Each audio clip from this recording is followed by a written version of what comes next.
તો આગળ વાત કરીએ તો મહત્વપૂર્ણ સમાચાર હાલ પ્રાપ્ત થઈ રહ્યા છે। ફરી એકવાર ડ્રગ્સ મળવાનો સિલસિલો યથાવત જોવા મળી રહ્યું છે। કચ્છના દરિયાઈ વિસ્તારમાંથી ફરી એકવાર ડ્રગ્સ મળ્યો હોવાની વિગતો પ્રાપ્ત થઈ છે। કુંડીબેટ વિસ્તારમાં 2 ચરસના પેકેટ મળ્યા હોવાની માહિતી સામે આવી। સર્ચ ઓપરેશન દરમિયાન બિનવારસી હાલતમાં મળી આવ્યું છે પેકેટ્સ। અને આ વચ્ચે તમને જણાવી દઈએ કે ડ્રગ્સ મળી આવતા સુરક્ષા એજન્સીઓ સતર્ક બની ગઈ છે। અવારનવાર ત્યાંથી ડ્રગ્સ પકડાય છે। વધુ એકવાર જે રીતે સર્ચ ઓપરેશન હાથ ધરવામાં આવ્યું અને તે દરમિયાન ડ્રગ્સ પકડી પાડી લેવાની માહિતી સામે આવી છે। કચ્છના દરિયાઈ વિસ્તારમાં ફરી એકવાર ડ્રગ્સ પકડી પાડવામાં આવ્યું છે। કુંડીબેટ વિસ્તારમાં 2 ચરસના પેકેટ્સ મળી આવ્યા છે, તો તેને લઈને સર્ચ ઓપરેશન હાથ ધરવામાં આવ્યું હતું। માહિતી પ્રાપ્ત થઈ કે બિનવારસી હાલતમાં ડ્રગ્સ મળી હોવાની વાતો સામે આવી। ડ્રગ્સ મળી આવતા હવે સુરક્ષા એજન્સીઓ જે છે સતર્ક બની છે અને અલગ અલગ દિશામાં તપાસ હાથ ધરી છે। બીએસએફ અને સાથે જ નેવીના અધિકારીઓ દ્વારા તપાસ કરવામાં આવી રહી છે। નોંધનીય છે કે અલગ અલગ જગ્યાઓ પરથી જે રીતે કચ્છમાં ડ્રગ્સ મળી આવતું હોય છે, વારંવાર આવા કિસ્સાઓ સતત પ્રકાશમાં આવી રહ્યા છે। દ્રશ્યો આપ જોઈ રહ્યા છો કચ્છના દરિયાઈ વિસ્તારમાં આજે ડ્રગ્સના પેકેટ્સ મળી આવ્યા। એક્સક્લુઝિવ દ્રશ્યો અત્યારે ભારત ટાઈમ્સ ન્યૂઝના માધ્યમથી આપ જોઈ રહ્યા છો। સર્ચ ઓપરેશન કરવામાં આવ્યું, બિનવારસી હાલતમાં આ પેકેટ્સ મળી આવ્યા છે। હવે સર્ચ એજન્સીઓ પણ એક્ટિવ બની છે। ડ્રગ્સ મળી આવતા સુરક્ષા અધિકારીઓએ અલગ અલગ જગ્યામાં તપાસ હાથ ધરી છે।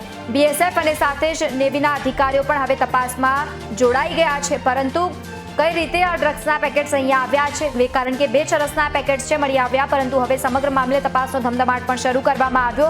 પ્રાથમિક વિગતો અનુસાર બિનવારસી હાલતમાં ચરસના પેકેટ્સ મળી આવ્યા છે।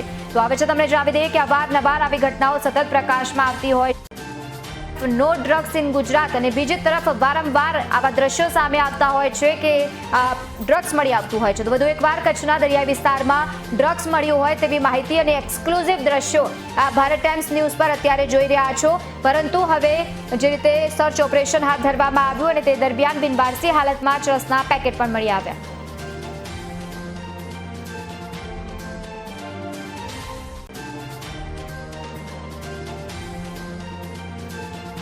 તો આજ મુદ્દે સંવાદદાતા અલી મોહમ્મદ ફોનલાઈન પર જોડાયા છે।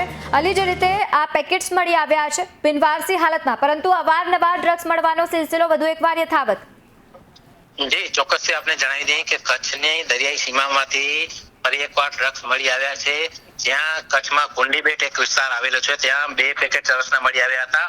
બીએસએફ અને નેવીના અધિકારીઓને સર્ચ ઓપરેશન દરમિયાન આ 2 પેકેટ મળ્યા હતા અને ફરી ડ્રગ્સ મળી આવતા તમામ સુરક્ષા એજન્સીઓ છે તે સતર્ક બની ગઈ છે અને વધુ સર્ચ ઓપરેશન હાથ ધર્યું છે। જી બિલકુલ અલી, વારંવાર આવી ઘટનાઓ સતત સામે આવતી હોય છે। ગુજરાતમાં જે રીતે સરહદી વિસ્તારોમાં ખૂબ જ વધારે ચરસના પેકેટ્સ પણ પકડાય છે, પરંતુ જે રીતે એક તરફ નો ડ્રગ્સ ઇન ગુજરાત, પરંતુ બીજી તરફ વારંવાર આવા ડ્રગ્સ મળવાના સિલસિલા જોવા મળતા હોય છે। અધિકારીઓ તરફથી કોઈ પણ પ્રકારની માહિતી સામે આવી છે કે કેમ?